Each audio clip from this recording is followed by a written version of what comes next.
Lumabas muna si Will para solong basahin ang sulat mula sa kanyang mommy. Let's go.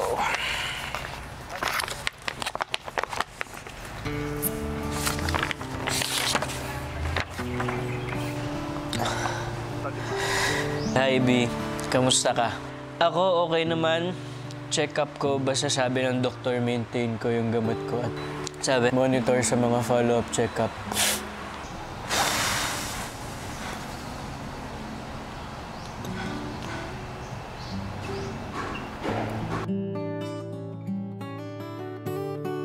Tears of joy po talaga, kuya.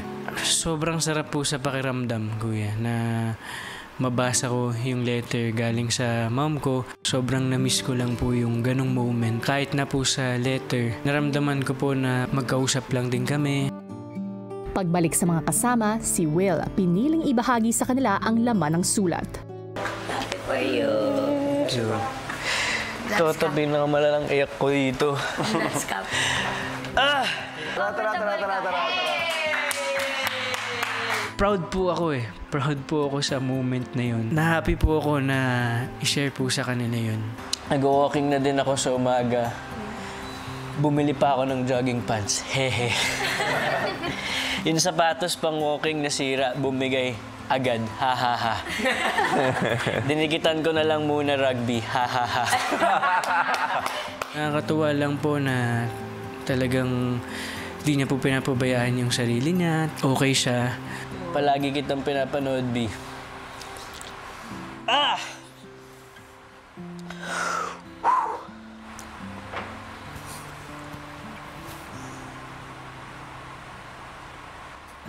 Masaya ako.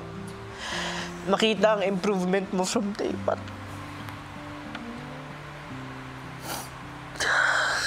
Ito yung isang bagay na hinihiling ko na matanggap sa kanya kasi bago pumasok dito. Huling text ko sa kanya, I'll make you proud. Si Big, yung sasakyan. Binilan ko ng cover, wag kang mag-alala at alaga namin siya. Si Jerry, pusa ko. Sa kwarto ko lagi, sleep sa tabi ko. Nanonood din siya sa'yo at sabi ko, pag-pray natin si kuya mo. Ingat ka dyan palagi. At lagi magdasal. Yung vitamins mo, wag mo kakalimutan. Love you, B. See you soon. Mwah, hugs.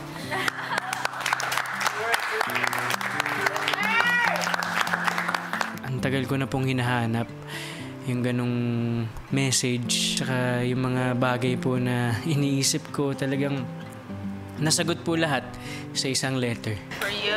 Thank you, ate. Sarap, bro. Sarap.